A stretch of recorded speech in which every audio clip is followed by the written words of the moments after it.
Salawatullah alayhi wa alayhi. Hayya ala salah. Hayya ala salah.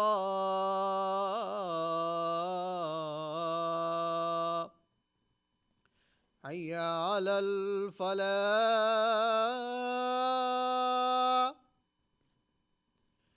Hayya ala al-falah.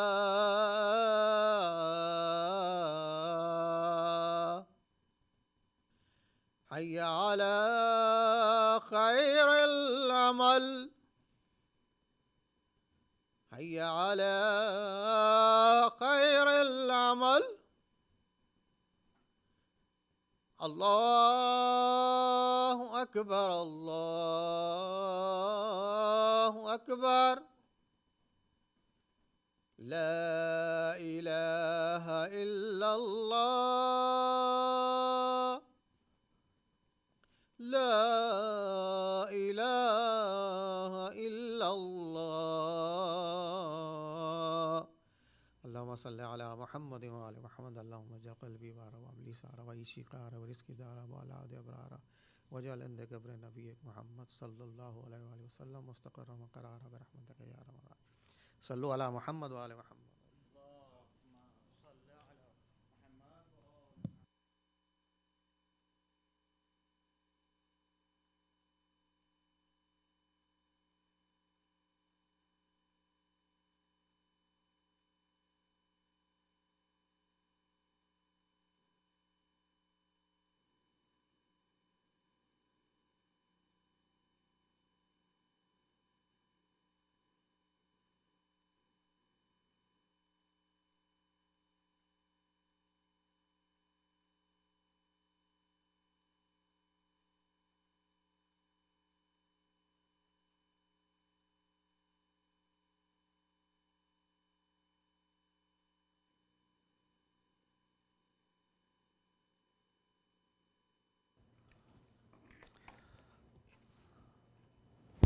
أعوذ بالله من الشيطان الرجيم.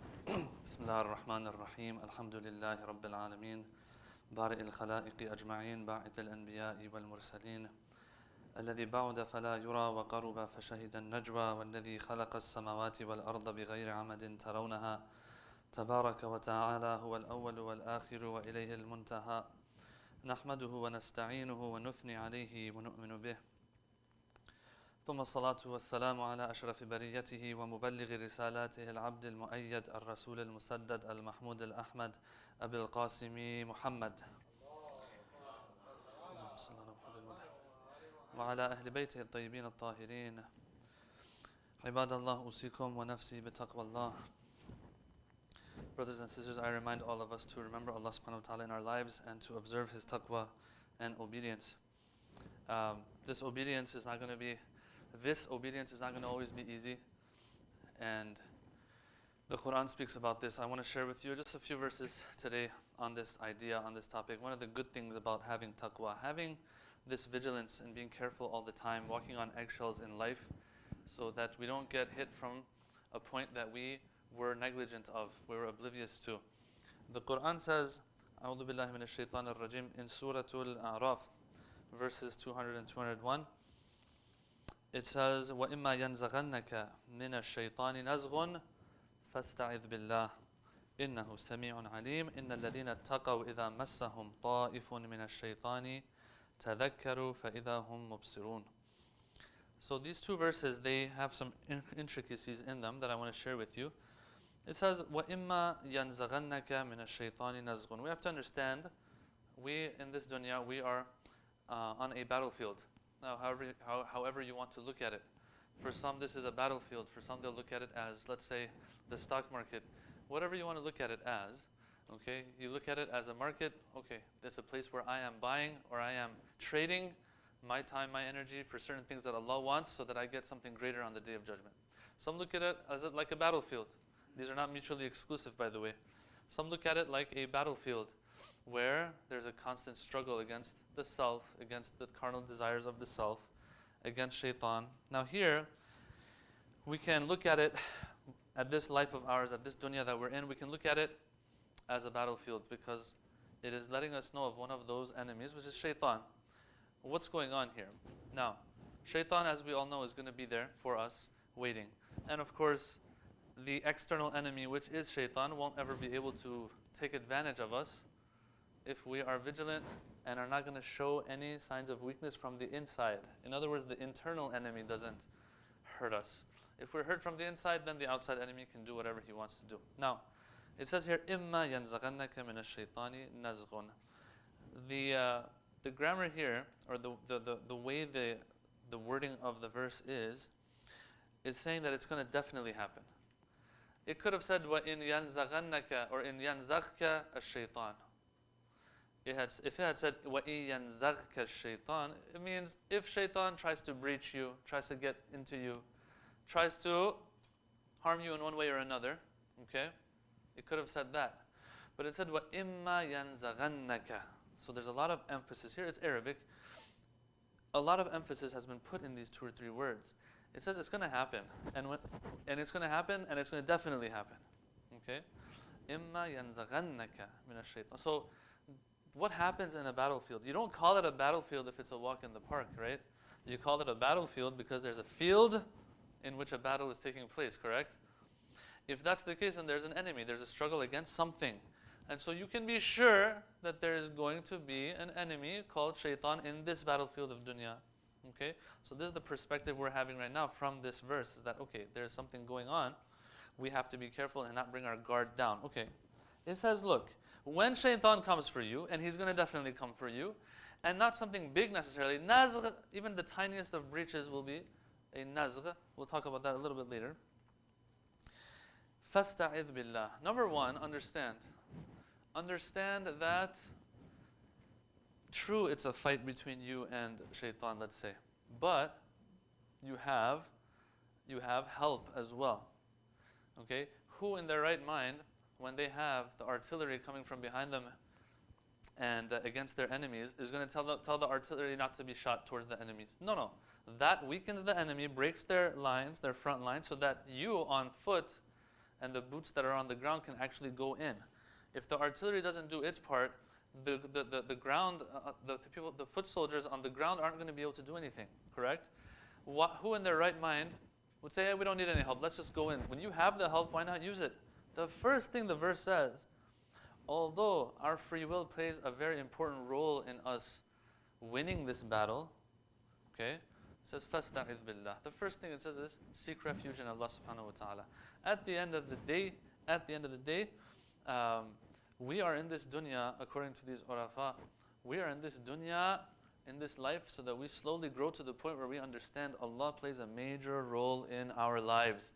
As a matter of fact, let me say this in parentheses, if you lose the battle even, and let's just say, God forbid, you fall into a sin, the fact that you turned to Allah for help, that itself is a victory. Okay? And we have hadiths for this. Sometimes Allah will put you in a certain situation. Now, we're not saying this so that we have excuses, of course, and justify our mistakes, but sometimes Allah will put you in a situation where you will commit a sin. Not that He forces you, but He knows in that situation you probably will fail, right?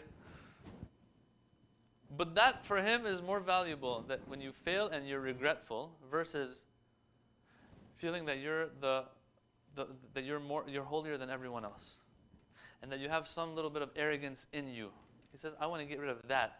Sometimes, some of these people who might think that they're very good and righteous people, Allah might put them, because He loves them, in a situation where they will mess up, just so they know that no, it's not all about me. Okay? So now that parenthesis closed. Let's go back to this now. It says, number 1, remember me and seek refuge in me. That itself is a victory. Why should I seek refuge in Allah? إِنَّهُ سَمِيعٌ عَلِيمٌ. For verily Allah is all hearing, all knowing. He knows what you're going through. He knows the solution to what you're going through. And He hears your call. What else do you want? Sometimes you're trying to contact for help and for support, and it says the number you have dialed cannot be reached. Okay?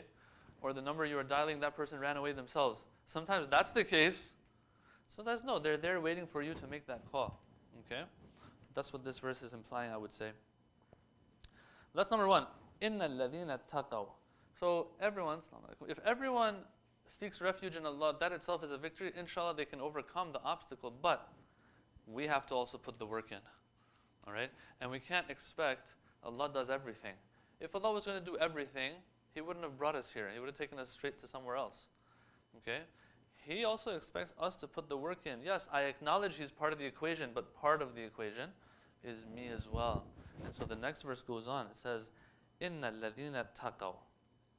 Do you want to know the ones who won't fail in this battlefield? They won't be defeated in this battle. الَّذِينَ اتَّقَوْا. Verily the ones who, and this goes back to the beginning of our khutbah, the ones who are in that constant vigilance, okay, and have made that firm decision that they're going to obey Allah subhanahu wa ta'ala no matter what it takes, no matter even if they fail, and they'll get back up, okay? These individuals now, who are trying their best. In other words, they haven't like closed their eyes to everything. They haven't just laid back on and relaxed when it comes to God's commands. No, they're vigilant, they're careful, they haven't brought their guard down. They have taqwa. Taqwa literally comes from wiqaya and shielding and protecting oneself, okay? Vigilance, walking on eggshells really, okay? That's what you do when you're in battle. When you're in battle, you sleep less, yes? Because you get ambushed if that's not the case. All right, so these people who they sought refuge in Allah subhanahu wa ta'ala, these people who have taqwa, إِذَا مَسَّهُمْ طَائِفٌ مِنَ الشَّيْطَانِ تَذَكَّرُوا فَإِذَا هُمْ مُبْصِرُونَ. What do these people do when a طَائِفٌ مِنَ الشَّيْطَانِ comes to them? Okay, so number one, they sought refuge in Allah. Number two, they are people who aren't just asleep, they are vigilant and careful. These people, after seeking refuge in Allah, what do? تَذَكَّرُوا. When this طَائِفٌ مِنَ الشَّيْطَانِ comes to them. Ta'if comes from tawaf. What does tawaf mean? We all know. Tawaf means to circle around something, to circumambulate something. Okay? It says when a ta'ifun of the shaitan, of shaitan, one of these shayateen, one of these devils, let's call them, okay, although I don't like to use that word devil, but anyway, one of these shayateen, one of these devils, who is ta'if. Ta'if means circling around this person. In other words, look, in the battlefield, these normal battles that we have, the enemy's on one side and their opposition's on the other side. But with shaitan, I mean, he said it in another verse. It tells us what he says. He says, I'm going to go after them from the front, the back, left, right. I'm going to come at them from all sides. So it's as if they are circling around us. The verse here says, ta'ifun min ash-shaytan. It doesn't just say shaitan. It says when a ta'if of the shaitan, of shaitans, one of these shaitans that's always around you, that's always trying to make you fail. When one of these comes and massahum, strokes them.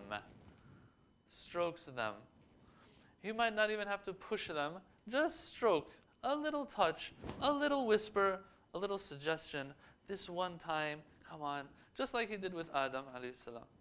Okay? It says these people who are vigilant. See, if you're not vigilant, if you don't have taqwa, and you've just closed your eyes, we've just closed our eyes, we're not going to know who's touching us, let's call it. Who is this mess coming from? This mess, and this mess, puns intended here, is coming from who? Is it a friend? Is it foe? Who is it? When you have a sloppy, let's say, when you have a sloppy diet, and you're just eating anything you want, of course, you're gonna miss a lot of those calories that you didn't want to have. Everything's going in. You're not caring what you're eating. It's only when you're vigilant that you're able to count calories, let's call it, okay? Now, here also, these people, because their eyes are open, because they're vigilant, oh, this is from shaitan. How do I identify it's from shaitan? Well, if it's haram, it's from shaitan.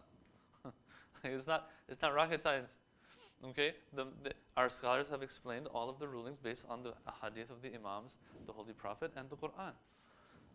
So how do I identify it with shaitan? This one might have been shaitan. No, it wasn't. Don't worry about it. Because it's not haram, it's okay. And if it's haram, it's shaitan. There you go. It's very simple. All right.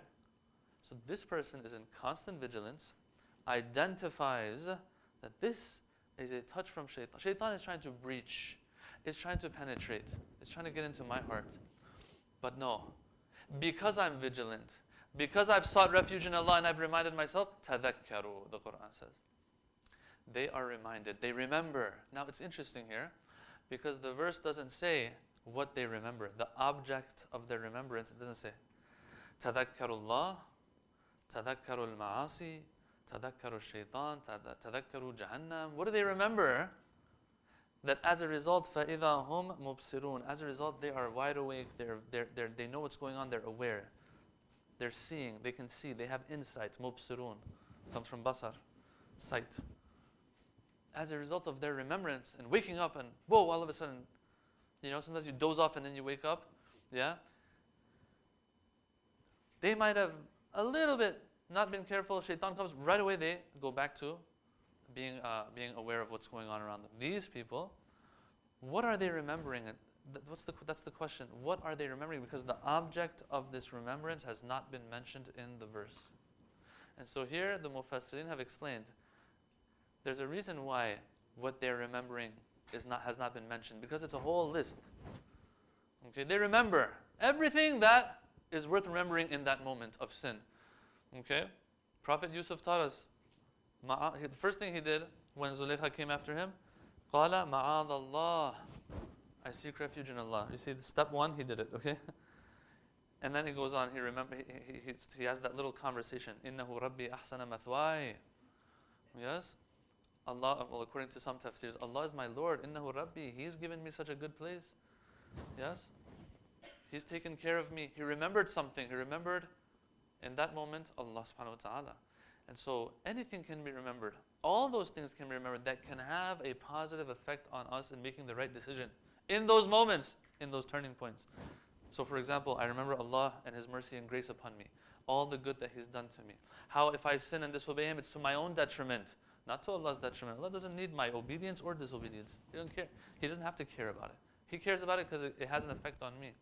How He sent the prophets, all the suffering the prophets went through, the imams went through, for me to have one thing in life, and that's obedience of Allah. I'm remembering that. I'm remembering how this is going to hurt me in the akhirah. How it's going to destroy. If I have my respect for myself, I'm not going to ruin my akhirah, and so on and so forth. A ton of things that can come to mind. But you remember all those good things and all those important things that can sway you in the right direction. Tadakkaru. So, they remember Allah, number one. Number two, because they're not asleep. So this lets us know that this battle that's going on, that we want to be victorious in, is one that requires vigilance. You can't just say, I'm going to seek refuge in Allah and I'm going to remember. No, there was a condition for all of this working. The condition is that you, throughout the day, throughout your life, you're trying your best at least. You are on your tippy toes. As a result, inshallah, you will remember. And as a result of that remembrance, you will have insight. And you will understand that this is not good for me, you stay away from it. Now, this doesn't guarantee anything at the end of the day. Nothing guarantees. There's no force and compulsion when it comes to me making my own decisions. It is my decision. In the end, I still might make the wrong decision. Well, taqwa dictates that even if you make the wrong decision, to be regretful and to try your best not to repeat that mistake and to learn the lesson that you were supposed to learn from that. As I said in the beginning, sometimes Allah might even put us in a situation, this is so important to remember, that we might make those mistakes. Not that He forces us. He puts us in a situation that He knows out of our own free will we'll make that mistake. Why? Because you will take a lesson from that that will secure you and guarantee the rest of your life, inshallah. You never know. All we know is we go step by step. Okay? If you make a mistake, all right, what do I have to do now? What's the next step? You, for example, or my parents are old now, for example. Let's just say, God forbid, got angry because they keep repeating something, asking me the same thing, or telling me to do something that I don't think I need to do. Mama, Baba, I'm a PhD myself now. Why are you telling me what I have to do? It's my life. And I turn around and I disrespect them. And after that, I am super regretful. Like, what am I doing? Who cares about your PhD? It's not going to get you out of Jahannam. Right? So the answer will be step by step. All right, you messed up here. What triggered your anger towards your parents? Next time, when you see that indicator flashing up again, this is what you're going to do. Because when you get angry, you're not going to be able to control yourself in that moment unless you figure it out beforehand what you need to do. Okay? These are just examples, of course. This is the meaning of taqwa. Vigilance, vigilance, vigilance. And so it's very beautiful how If this happens, then shaitan doesn't have that influence, inshallah. And we have another verse, Surah Nahl, verses 99 and 100, that speak about this. Look.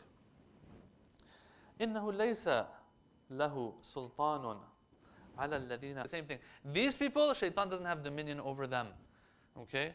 But إِنَّمَا سُلْطَانُهُ عَلَى الَّذِينَ يَتَوَلَّوْنَهُ وَالَّذِينَ هُمْ بِهِ مُشْرِكُونَ. He has dominion over the ones who have accepted and embraced his wilayah.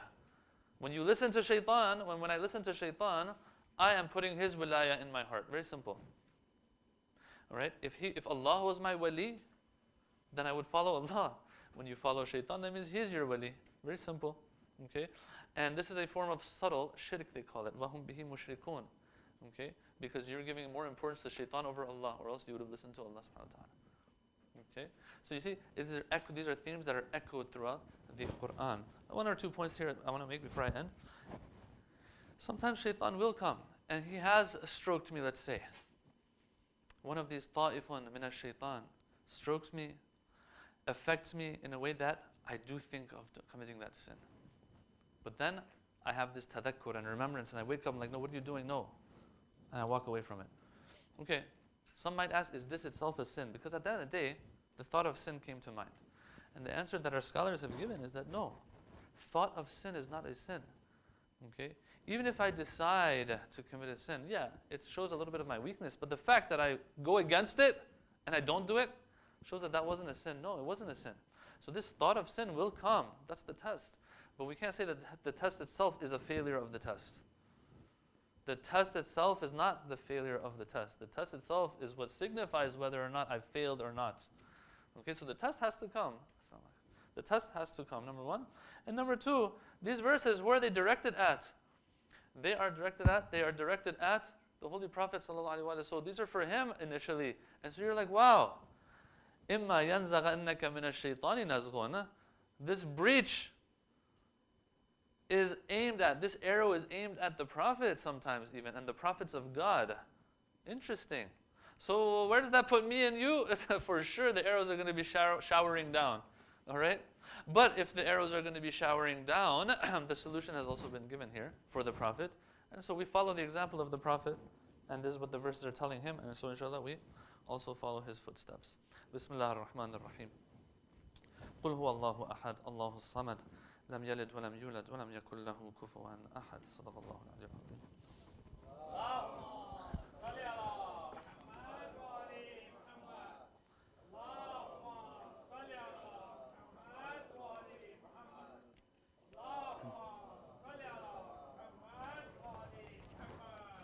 بسم الله الرحمن الرحيم.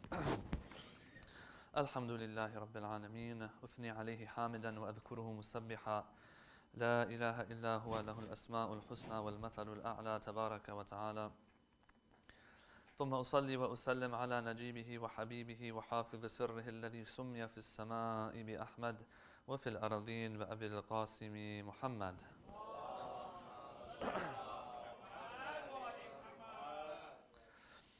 اللهم صل وسلم على علي أمير المؤمنين وعلى فاطمة الزهراء سيدة نساء العالمين وعلى سبطي نبي الرحمة وإمامي الهدى الحسن والحسين سيدي شباب أهل الجنة. اللهم صل وسلم على أئمة الهدى علي بن الحسين ومحمد بن علي وجعفر بن محمد وموسى بن جعفر وعلي بن موسى ومحمد بن علي وعلي بن محمد والحسن بن علي والخلف القائم المهدي حججك على عبادك وأمنائك في بلادك. اللهم اغفر للمؤمنين والمؤمنات والمسلمين والمسلمات. Ibadallah, usikum wa nafsi bitaqwa Allah. Once again, I remind all of us to try our best to be obedient servants of Allah subhanahu wa ta'ala. Excuse me. We are in the days of Fatimiyya, and so this the first narration of 75 days after the demise of the Holy Prophet sallallahu alaihi wasallam. And so I thought it would be good to discuss a little bit a couple lines of Nahjul Balagha, in which Ali ibn Abi Talib salawatullah wa salamuhu alayhi, as he is burying his wife Fatima Zahra alayhi salam, he is speaking to the Holy Prophet, and he says, "My salams to you, O Prophet of Allah, and your daughter that is now coming next to you. Now some ulama here, they have said that the fact that Amir al-Mu'minin is speaking to the Prophet and he's saying your daughter is coming next to you, some ulama believe that this is a very strong indication that she was buried next to her father, right now under the green dome. But we don't know for sure. This is what some scholars have pointed out. As we all know, there was a point in her grave being hidden. But I do know that ulama, when they go, they do say salam to Fatima Zahra there as well, in Baqi, but also in the haram and shrine of her father as well. Okay, so that's one of the places that there's a very high chance that she's also buried. Anyway, that's something on the side. The Imam speaks to the Holy Prophet and tells him of how he feels and all of that. But the part I want to speak about is the part where he gets very serious and he puts the emotions aside for a minute. There's just 2 lines here that I want to discuss because we're short on. I don't want to go over my time. He says, وَسَتُنَبِّئُكَ ابْنَتُكَ بِتَضَافُرِ أُمَّتِكَ عَلَى هَدْمِهَا.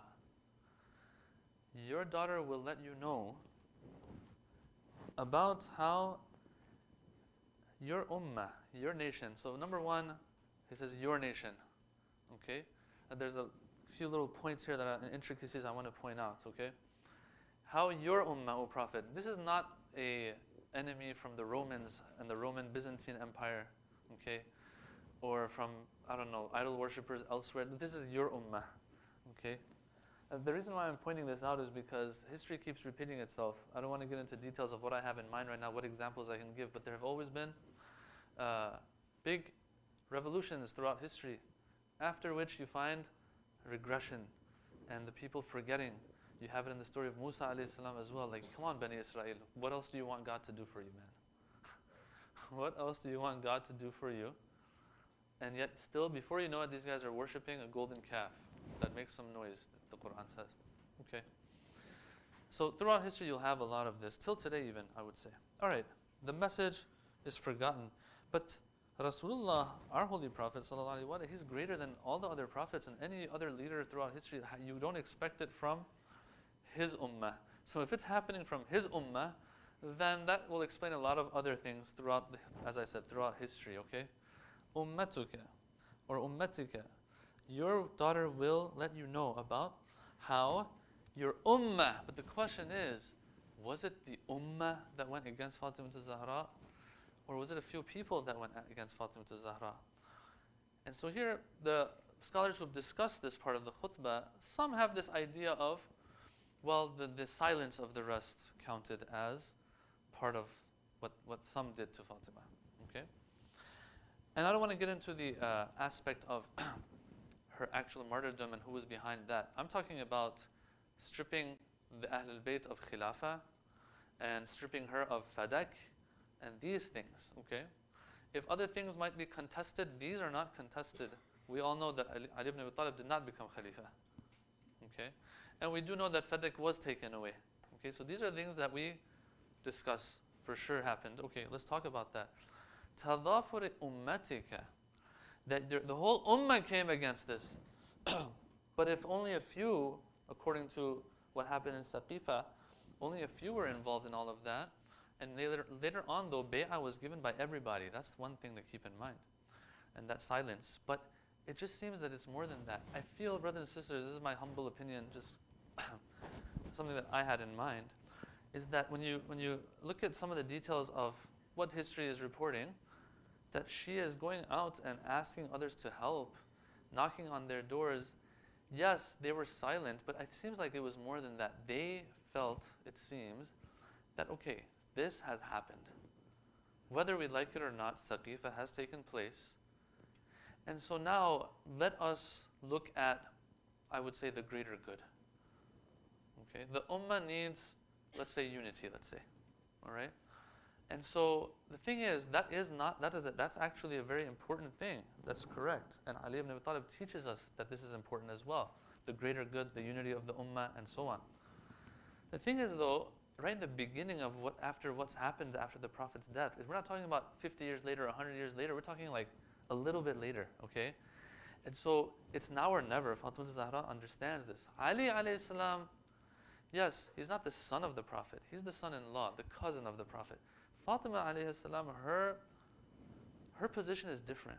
Okay, so the ummah has a feeling that, look, at the end of the day, we have someone leading us. It's a senior companion. What's the big deal? And they're right if we don't have any ma'soomeen, any Ahlul Bayt alive, brothers and sisters. Okay? And that's the thing between the Shia and others. We say, look, fine, let it be let's call it democracy, where people appoint someone. But that only works if there isn't a divine figure there. We believe that, I don't want to call them divine, but divinely attached, that the Ahlul Bayt are there. When they're there, there's no ijtihad anymore. You can't do ijtihad and say, let me try to figure out who's the best, when the best of the best are there and they're telling you what you're supposed to be doing. Anyway, it seems, this is something to think about, that the ummah had not acknowledged this fact. Okay? And what they had in mind was that, look, everything is seamlessly moving forward, no problem. Even Ali isn't making too much noise about it, because after a few days they say, Imam Ali, he went in his home, and because he knew what's happening. He knew, there's this one problem, there's just this one thorn that's in our eye right now. Okay, not that they have animosity towards her, but she's just making too much noise. She needs to, we wish she wasn't around, as if. Okay?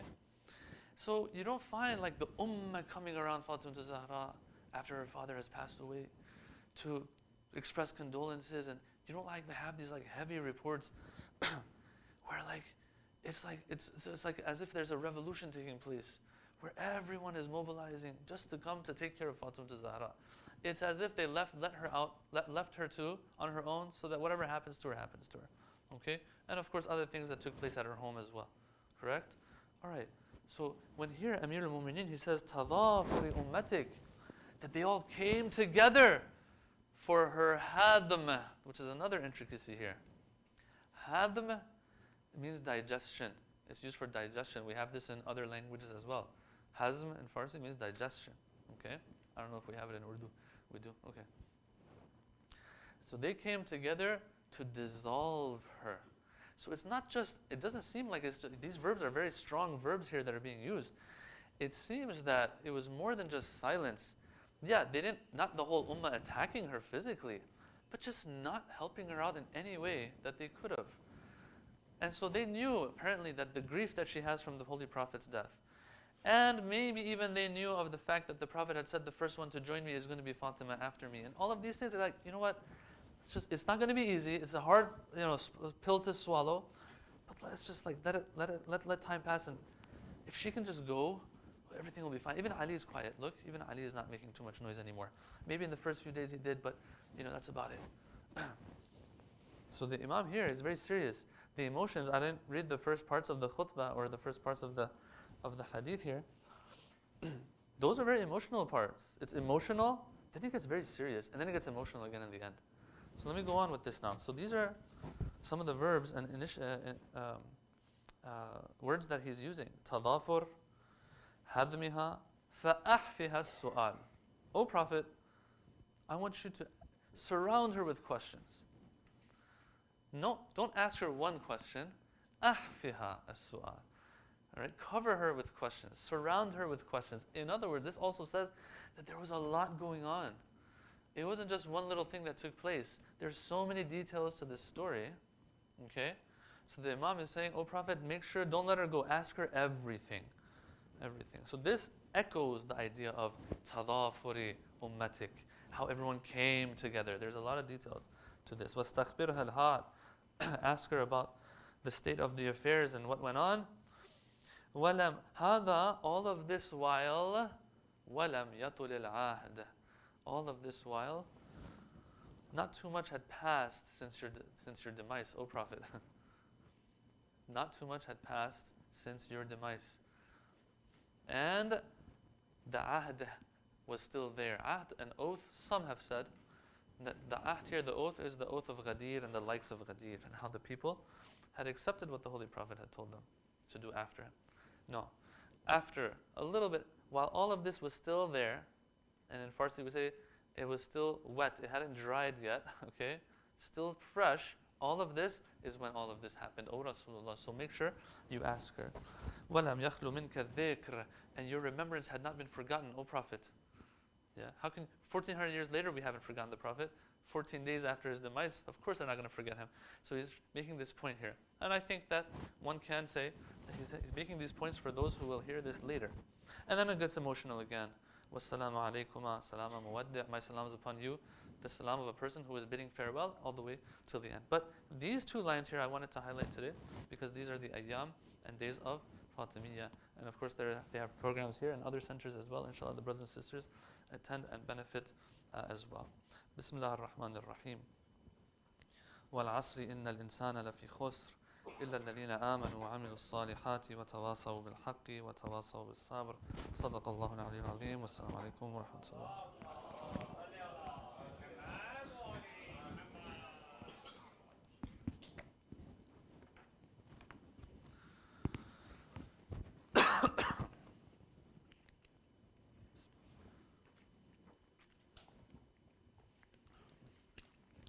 I'm going to close it, it confuses me. Your brother always asks for it.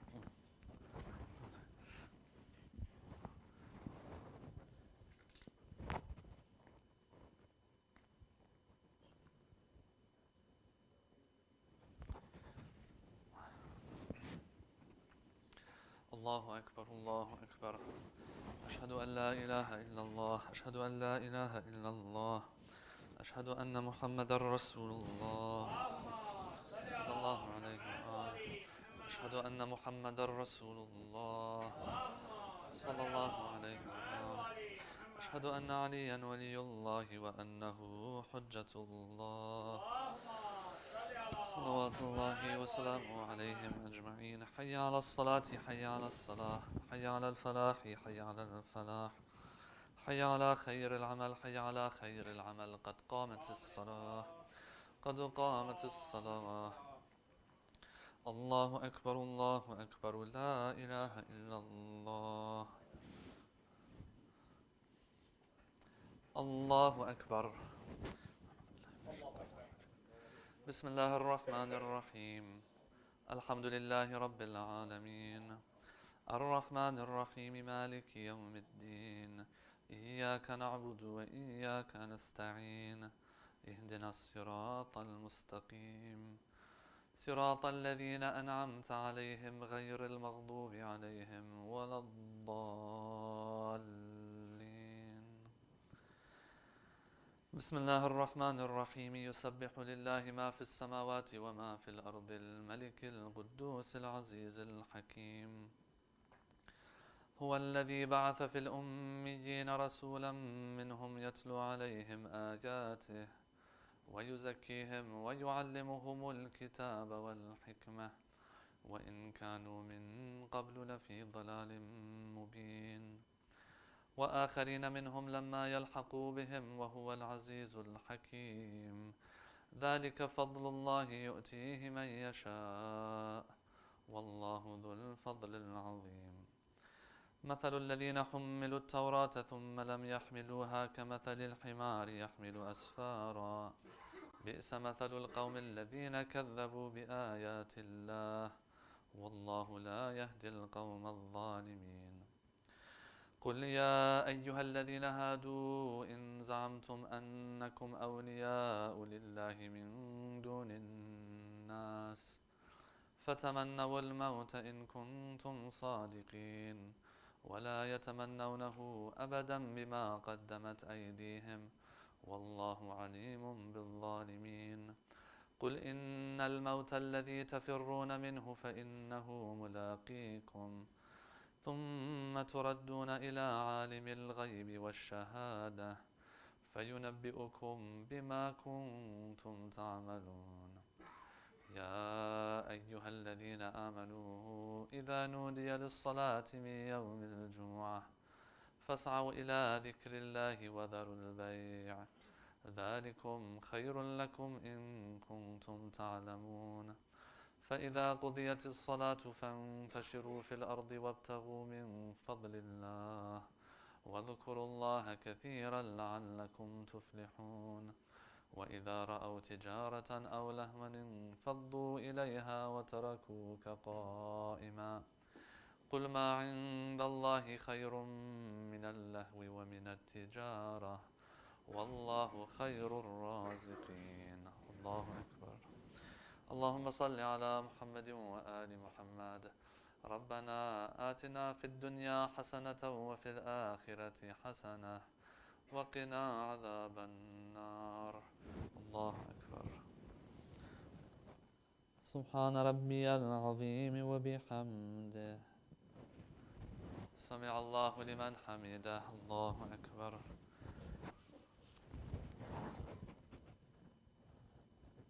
سبحان ربي الأعلى وبحمده. الله أكبر. أستغفر الله. الله أكبر. سبحان ربي الأعلى وبحمده. الله أكبر. بحول الله وقوته أقوم وأقعد. بسم الله الرحمن الرحيم. الحمد لله رب العالمين الرحمن الرحيم مالك يوم الدين إياك نعبد وإياك نستعين اهدنا الصراط المستقيم صراط الذين أنعمت عليهم غير المغضوب عليهم ولا الضالين. بسم الله الرحمن الرحيم. قل هو الله أحد الله الصمد لم يلد ولم يولد ولم يكن له كفوا أحد. كذلك الله ربي. الله أكبر. سبحان ربي العظيم وبحمده. سمع الله لمن حمده. الله أكبر. اللهم صل على محمد وآل محمد.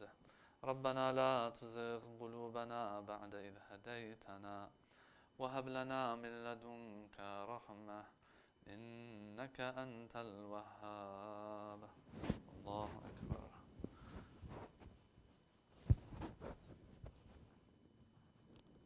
سبحان ربي الأعلى وبحمده. الله أكبر. أستغفر الله. الله أكبر. سبحان ربي الأعلى وبحمده. اللهم صل على محمد وآل محمد. الله أكبر. الحمد لله. أشهد أن لا إله إلا الله وحده لا شريك له وأشهد أن محمدا عبده ورسوله. اللهم صل على محمد وآل محمد. السلام عليك أيها النبي ورحمة الله وبركاته. السلام علينا وعلى عباد الله الصالحين. السلام عليكم ورحمة الله وبركاته. الله أكبر. الله أكبر. الله أكبر. الله وملائكته يصلون على النبي.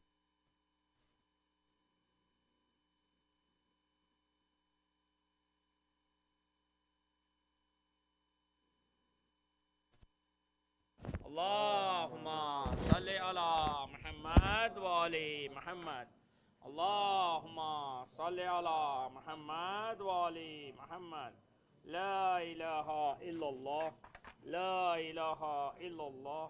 لا إله إلا الله. تسبيح فاطمة الزهراء سلام الله عليها.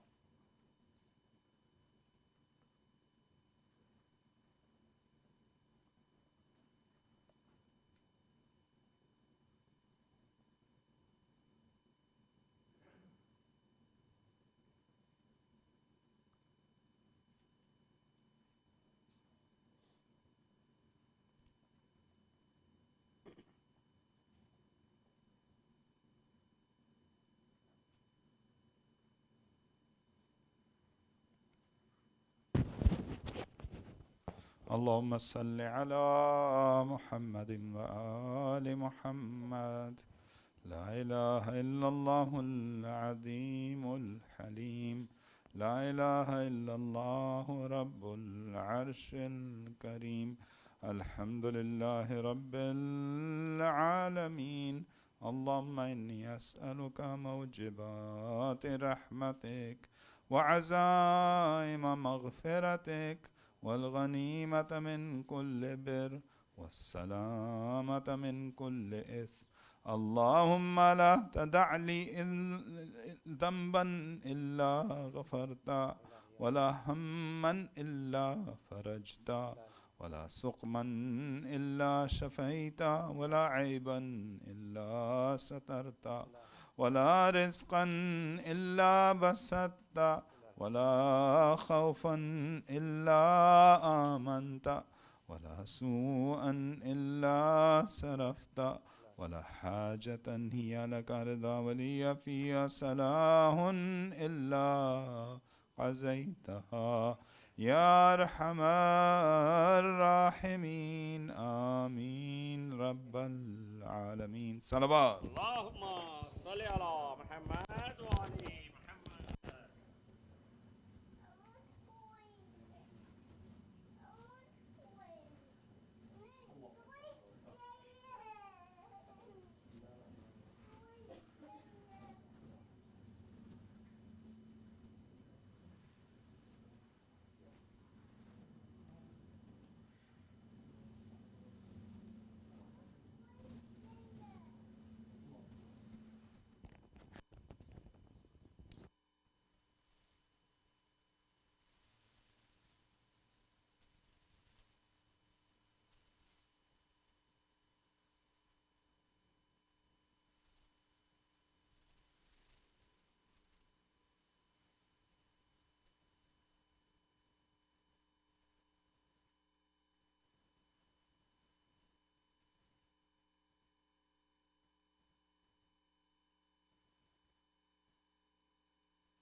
Assalamu alaikum. Just a few announcements regarding the programs that are tonight. Inshallah, we will have the second of our Ayam Fatimiyya Majalis tonight. We're hosting, alhamdulillah, Sheikh Al-Hilli from the UK for that. And the program is scheduled to start at 7 p.m. with Salaat al-Isha, inshallah. One important announcement for tonight, City of Knowledge is honored to have teamed up with Who is Hussein once again and is hosting another blood drive for those who are in need. The drive is tonight and it will start before the program, so it'll start before 7 p.m. and it will continue through Sheikh Hilli's speech. And our goal this time around is to have at least 60 donors in total. So please book your appointments ahead of time, and that will just decrease wait time, although walk-ins are welcome. For details, please see our WhatsApp communication and links for booking an appointment. Questions and concerns, please reach out to Brother Hussein Rizvi or Sister Samina Mazhar. We also have a Dallas Youth event tonight at Brother Akbar Rizvi's residence after the program here at CFK. Hot chocolate with Sheikh Al-Hilli for ages 15 through 26. Just a quick reminder, everybody, we do require your help to maintain our tradition of no active fundraising during the Muharram programs or throughout the year. Please consider sponsoring nights like tonight or becoming sustaining members with recurring monthly contributions. There are QR codes pasted on the walls for sponsorships that you may wish to make, or just visit our webpage, cfkdfw.org, where you can sign up for our newsletter and join our WhatsApp groups, and as mentioned previously, donate and sponsor nights, inshallah. For opportunities to help behind the scenes, or if you have any questions, please speak to myself or any of the existing volunteers. Before I request the Surah Fatiha, there's one more announcement. Sheikh Khalili has been kind enough to bring out some booklets for Salat al-Layl. So if you're interested, please, while on your way out, please look for those booklets. They're very informative, and inshallah, you will use them. Sorry, lost my thoughts there. Let us now recite a Surah Fatiha for the marhumin of today's program sponsors, all our marhumin and the marhumin of the Ummah. Bismillah ar-Rahman ar-Rahim. Alhamdulillah Rabbil Alameen.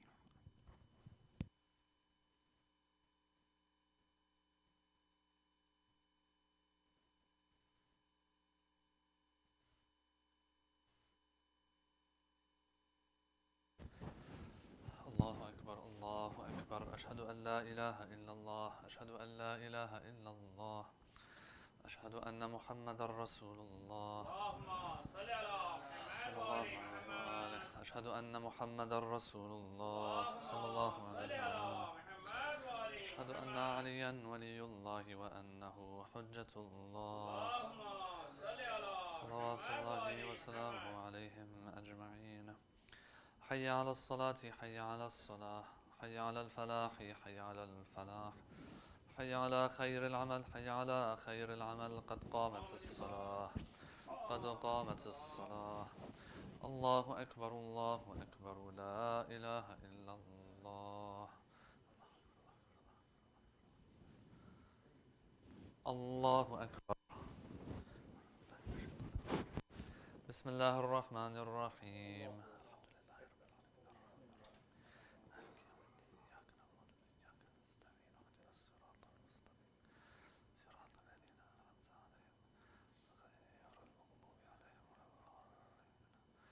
بسم الله الرحمن الرحيم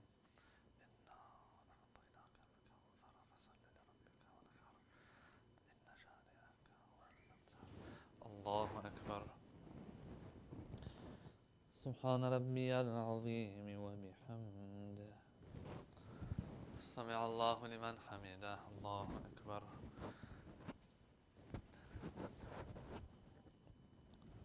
سبحان ربي الأعلى وبحمده الله أكبر أستغفر الله الله أكبر سبحان ربي الأعلى وبحمده الله أكبر بحول الله وقوته أقوم وأقعد بسم الله الرحمن الرحيم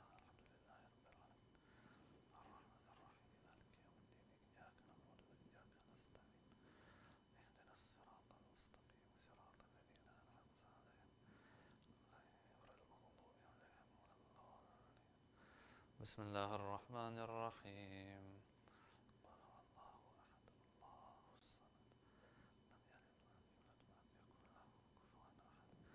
كذلك الله ربي الله أكبر اللهم صل على محمد وآل محمد ربنا ظلمنا أنفسنا وإن لم تغفر لنا وترحمنا لنكونن من الخاسرين الله أكبر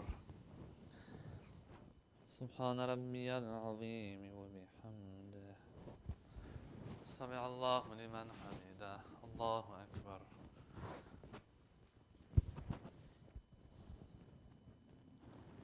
سبحان ربي الأعلى وبحمده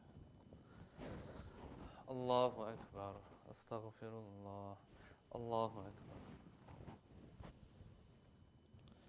سبحان ربي الأعلى وبحمده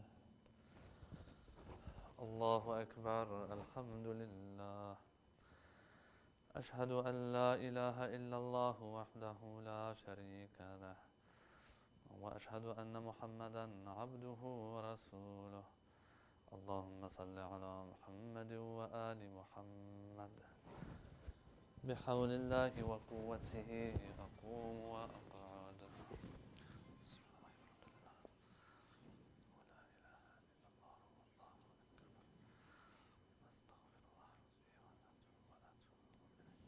الله أكبر.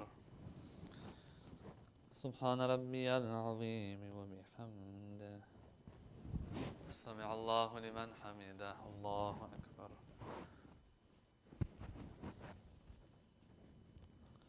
سبحان ربي الأعلى وبحمده. الله أكبر. أستغفر الله. الله أكبر. سبحان ربي الأعلى وبحمده.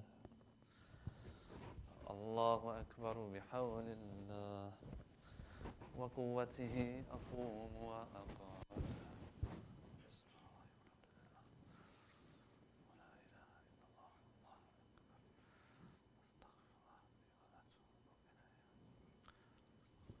الله أكبر. سبحان ربي العظيم وبحمده. سبحان الله. سمع الله لمن حمده. الله أكبر. سبحان ربي الأعلى وبحمده. الله أكبر. أستغفر الله. الله أكبر. سبحان ربي الأعلى وبحمده.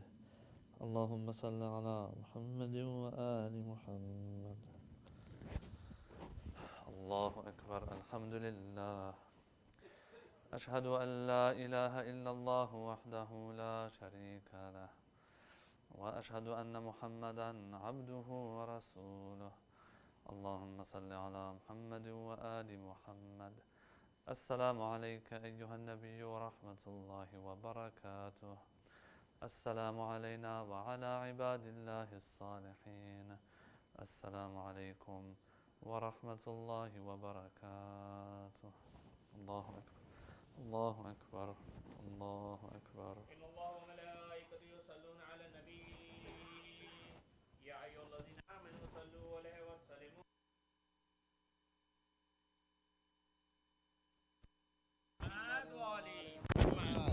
اللهم صل على محمد وآل محمد. اللهم صل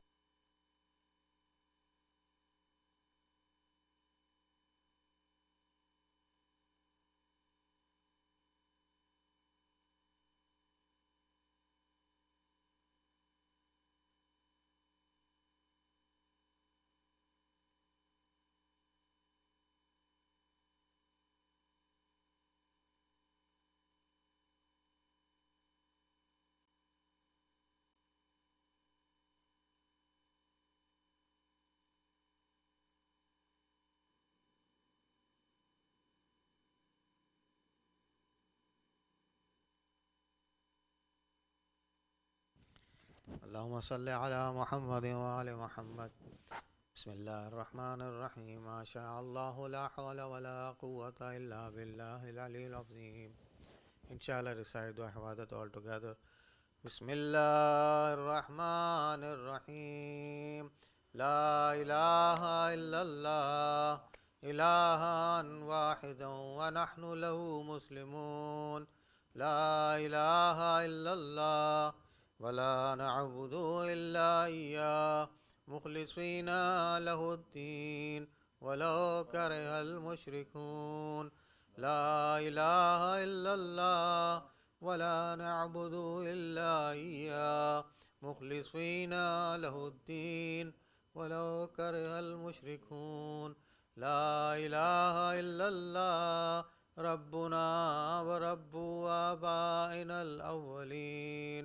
لا إله إلا الله وحده وحده أنجز وعده ونصر عبده وعز جنده وهزم الأحزاب وحده وله الملك وله الحمد يحيي ويميت ويميت ويحيي وهو حي لا يموت بيده الخير وهو على كل شيء قدير.